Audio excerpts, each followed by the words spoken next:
देवादिदेव भगवान महादेव शिव और जगत जननी माँ जगदम्बा के चरणों में नमन करते हुए प्रयागराज महाकुंभ से मैं श्री पंचदशनाम जूना अखाड़े का महामंडलेश्वर यति नरसिंहानंद गिरी।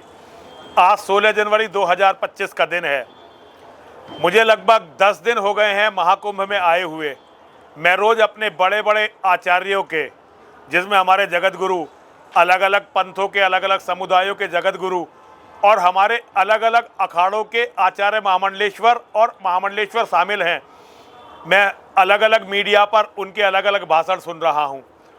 बहुत सारी बातें वो लोग कर रहे हैं, लेकिन जो सबसे बड़ा मूल प्रश्न है आज हम हिंदुओं का करने का, उसकी चर्चा अभी तक मैंने महाकुंभ में बिल्कुल भी नहीं सुनी है।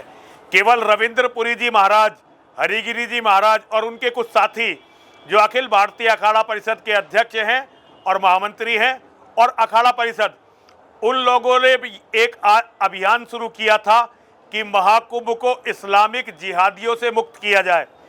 और हमारे श्री महंत रविंद्रपुरी जी महाराज जो अखाड़ा परिषद के राष्ट्रीय अध्यक्ष हैं और निरंजनी अखाड़ा के अध्यक्ष हैं, वो लगातार इसके बारे में बड़ी अच्छी तरह दृढ़ता से बोल रहे हैं।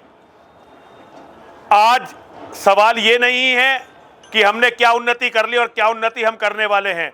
सबसे बड़ा सवाल ये है कि जिस तरह भारत में इस्लामिक जिहादियों की, मुसलमानों की आबादी बढ़ रही है, अगले 10 वर्षों में जब भारत का प्रधानमंत्री मुसलमान होगा तो क्या सनातन धर्म जीवित रह पाएगा? ये आज मूल प्रश्न है, ये सबसे जरूरी प्रश्न है, लेकिन हमारा कोई भी धर्माचार्य इस पर चर्चा भी नहीं करना चाहता है। मेरी समझ में ये नहीं आ रहा है कि क्या हम इस मूल प्रश्न से बचकर सनातन धर्म को बचा पाएंगे। मैं अलग अलग मंचों से अपने धर्माचार्यों के द्वारा सुनता हूं कि बहुत जल्दी भारत जो है जगत गुरु होगा, लेकिन मैं उन्हें बताना चाहता हूं जो जगत गुरु भारत होगा वो सनातन जगत गुरु नहीं होगा, वो इस्लामिक जगत गुरु होगा। क्योंकि आज भी इस्लाम की सबसे बड़ी संस्थाएं, जिसमें सबसे बड़ी संस्था दारुल उलूम देवबंद है, और दारुल उलूम देवबंद की 2 अन्य संस्थाएं तबलीगी जमात और जमीयत उलमाए हिंद, ये पूरी दुनिया के इस्लामिक जिहादियों की गुरु हैं। ये 3 संस्थाएं हैं जो पूरी दुनिया के इस्लामिक जिहादियों की गुरु हैं। मैं ये बताना चाहता हूं सारे हिंदुओं को, अगर हमने इस महत्वपूर्ण प्रश्न पर महाकुंभ में भी विचार नहीं किया तो आप बताइए कि धर्म के लिए महाकुंभ की उपयोगिता क्या रह जाएगी।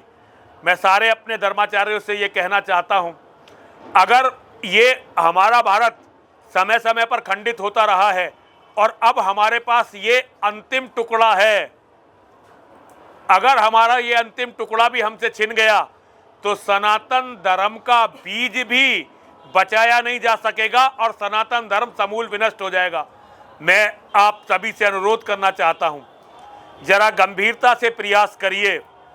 अगर हम लोग सनातन धर्म की रक्षा के लिए कार्य नहीं करेंगे, सनातन धर्म की रक्षा के लिए संघर्ष नहीं करेंगे, तो विनाश के जिम्मेदार केवल हम अर्थात धर्मगुरु समाज होंगे।